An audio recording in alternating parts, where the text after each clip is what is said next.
Hello folks, my name is Sahil and welcome to our video. आज हम बात करने वाले हैं जीआरपीसी के बारे में। समझेंगे जीआरपीसी क्या है, ये यूज़ क्यों होता है, और जब रेस्ट एपीआई ऑलरेडी एग्जिस्ट करती है तो फिर जीआरपीसी की हमें क्या ज़रूरत है। सबसे पहले एक एग्ज़ाम्पल लेते हैं। सपोज़ आप एक चैट एप्लीकेशन बना रहे हो। अगर आप पूरा एप्लीकेशन एक ही प्रोजेक्ट में भी बना देते हो तो उसे मोनोलिथिक आर्किटेक्चर कहते हैं। लेकिन प्रोडक्शन में mostly companies micro service architecture use करती हैं। माइक्रो सर्विसेज का मतलब है कि एक बड़े एप्लीकेशन को मल्टीपल छोटे छोटे इंडिपेंडेंट सर्विसेज में डिवाइड करना। जैसे कि आपका हो सकता है user service, chat service, payment service, notification service. हर सर्विस अपना एक अलग प्रोजेक्ट होता है, अपना बिजनेस लॉजिक होता है और कई बार अलग डेटाबेस भी होता है।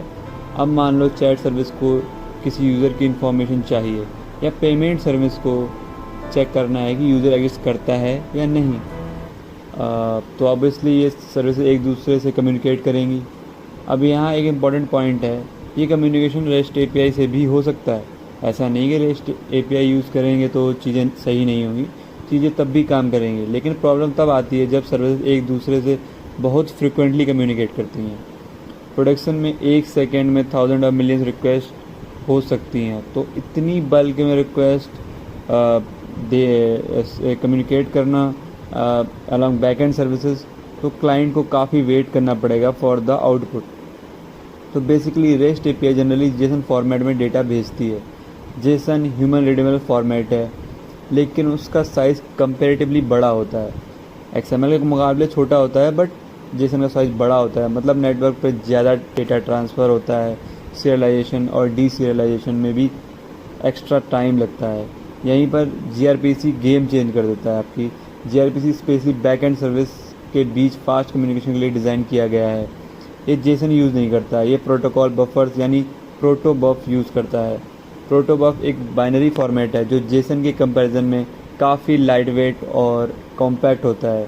इसका मतलब कम डेटा नेटवर्क पे ट्रांसफ़र होता है, रिस्पॉन्स फास्टर देता है, सीपीयू यूसेज भी कम होता है, ओवरऑल परफॉर्मेंस बेटर हो जाता है। इसी वजह से आजकल सारी कंपनियां एक पैटर्न फॉलो करती हैं। क्लाइंट से बैक एंड तक कम्युनिकेशन रेस्ट एपीआई से होती है, और बैक एंड की डिफरेंट सर्विसेज के बीच कम्युनिकेशन जीआरपीसी से होती है। सिंपल फ्लो कुछ इस तरह दिखेगा: client, rest API, user service. लेकिन अगर हमें यूज़र सर्विस से चैट सर्विस में बात करनी है तो उसके लिए जीआरपीसी, और अगर चैट सर्विस से हमें नोटिफिकेशन भेजनी है तो उसके लिए भी जीआरपीसी। तो यूज़र को कोई डिफरेंस फील नहीं होता, लेकिन बैक एंड के अंदर कम्युनिकेशन बहुत फास्ट और एफिशिएंट हो जाता है।